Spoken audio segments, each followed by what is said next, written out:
Okay, sorry about that. So let's continue. So you just number the notes to make sure that you didn't leave out notes or maybe wrote some of the notes twice. And then another thing that it's going to help you with is to very quickly spot the semitones, because I've seen it so often in exams where the scale is written perfectly, but then the semitones are at the wrong places and it was just a counting error. Okay, so this is just a way to eliminate errors like that. Then also remember, if you are writing descending, that you start numbering from the top. So it's 8, 7, 6. Okay, also something that can easily go wrong. I've seen it so many times. Okay, so this is not 1, 2, 3, 4. So just be careful for making mistakes like that. Okay, and then just another thing is if you're writing without key signature, I want you to just remember to indicate. So this is now G major, so I'm going to take away the sharp there. We're going to change it to without key signature. So I'm going to add my F sharp there. If the scale is both ascending and descending, you actually have to indicate the F sharp at both the Fs. Okay, and then remember, with a scale like, say for example, C sharp major, you'll have to start on the C sharp, so you'll have to have it at the bottom, the first, the tonic note, and then also at the top at number 8. So please remember to add the sharp to all those notes. So now all we need to still do in this particular scale is just to add the semitones. So in a major scale, you know that you have semitones between your 3rd and your 4th scale degree, your 7th and your 8th. Okay, so now it's descending, and it's very easy to just quickly spot the semitones because I have numbered the notes. And then just one thing about the technical names of the notes, you have to know it. So you have one is the tonic, and then the two others, the main one, so that is your tonic, then that is your dominant, that is your subdominant. Okay, subdominant meaning under, sub, like a submarine is under the sea. Okay, so subdominant is under the dominant. Okay, so you've got tonic, and then you've got the supertonic. You've got the median, that's a 3rd scale degree, subdominant, dominant, and then you've got the sub-median, the leading tone, leading to the tonic, and then you have your tonic again. Okay, so that is basically your major scale.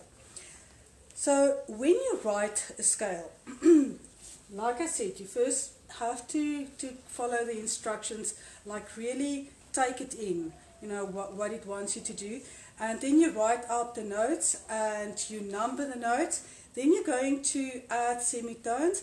Semitones are normally indicated above the notes. But if they ask you to write it according to a certain rhythmic pattern or, you know, a certain time signature, then depending on the note stems, that might have to change. So I'll just quickly change the scale for you that you can see what I do when they ask you to write it according to a specific time signature. And just to save time, I'm going to take away this part.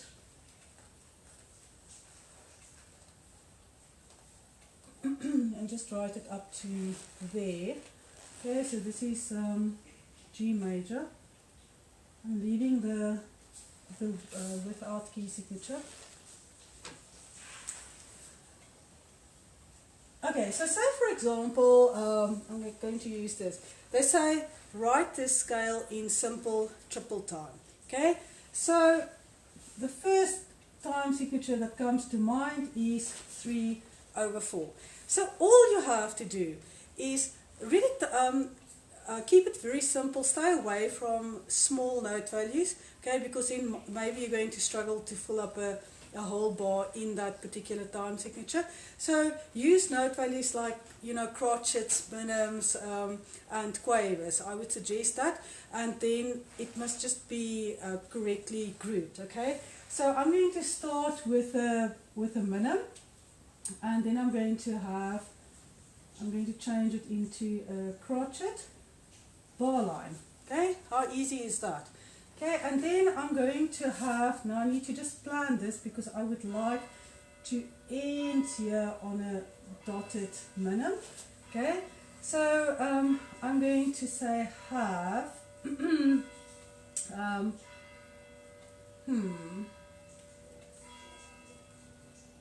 let's make this a crotchet.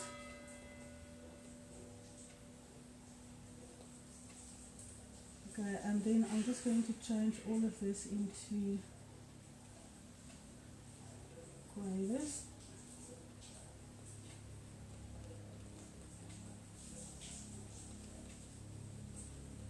Oh, a lot of coloring. Okay.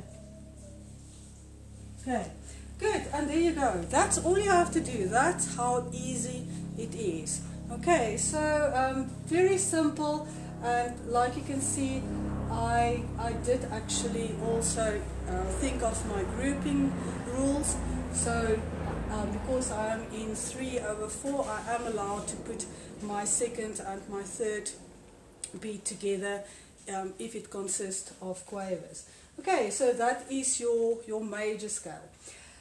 Then I'm going to quickly explain your different minor scales, and I'm going to start with the natural minor, or it's also called the pure minor, or the Aeolian mode. Okay, the Aeolian mode is, I'll talk a bit more about the modes in the next, or one of the video clips. Okay, so I just decided I'm going to write G minor. Okay, like you can see, I've got a B flat and an E flat, and I know that because G minor is the relative minor of B flat major. Okay, so they share the same key signature. So in its current form, so I wrote it again ascending and descending because there's something I want to quickly show you guys there. And this is called the natural minor.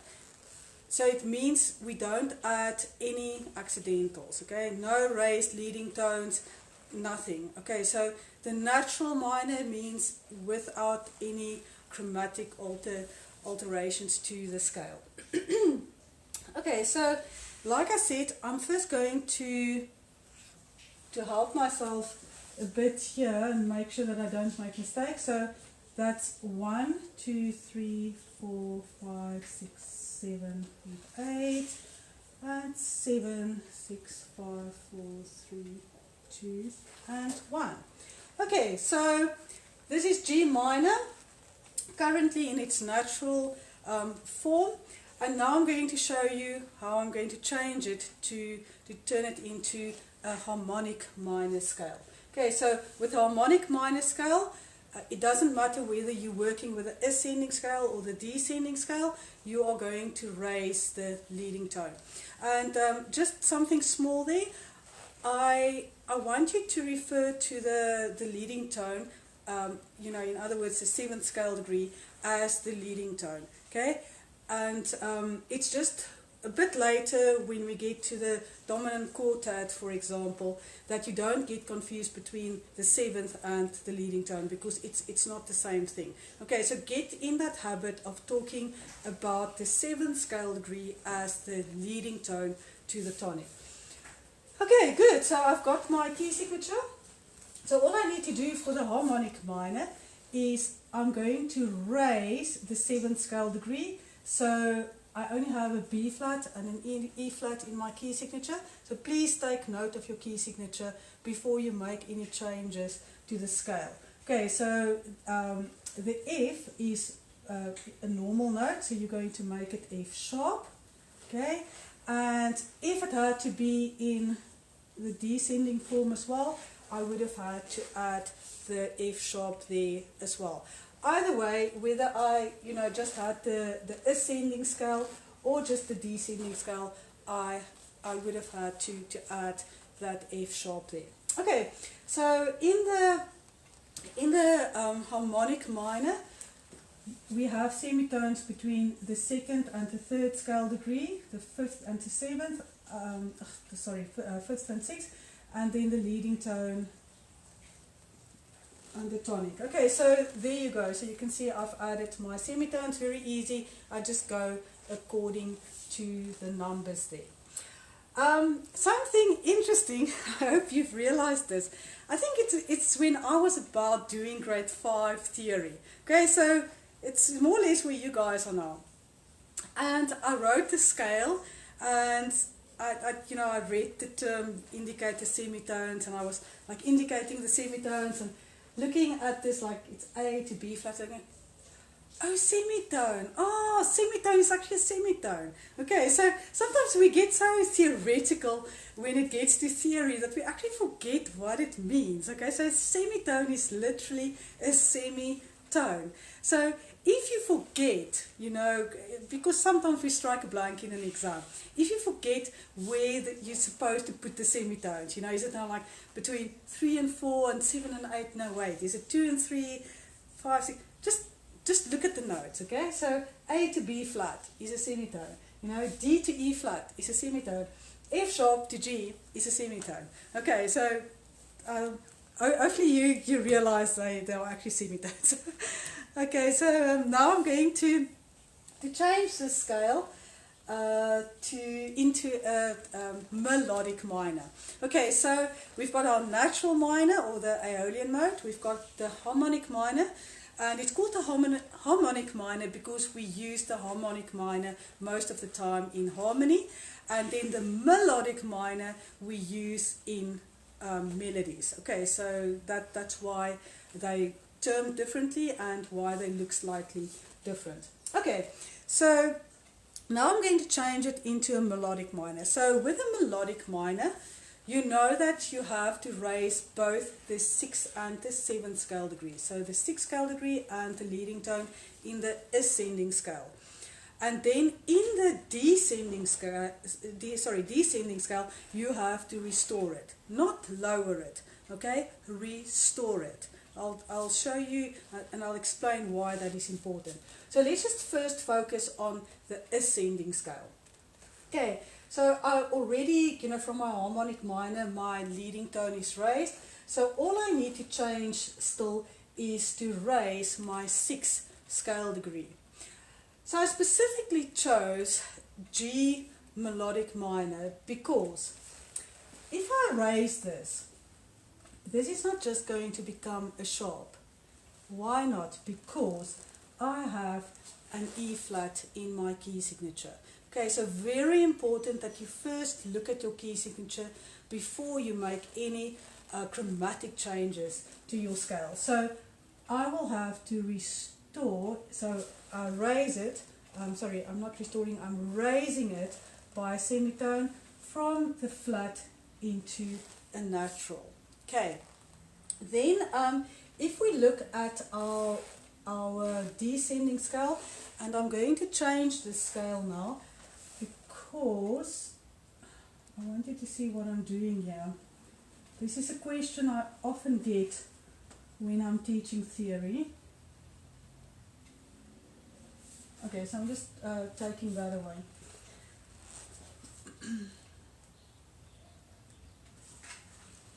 It looks so far away. Shall we just put the put the treble clef here? Okay, that looks a bit better. Okay, so now I'm writing G melodic minor descending. Okay, so when we work with a descending scale, we restore the accidentals, the 6th and the 7th scale degree that was raised in the ascending scale, we restoring, not lowering. Okay, so look at this. So remember, I'm just going to quickly write this for you. We had this now in the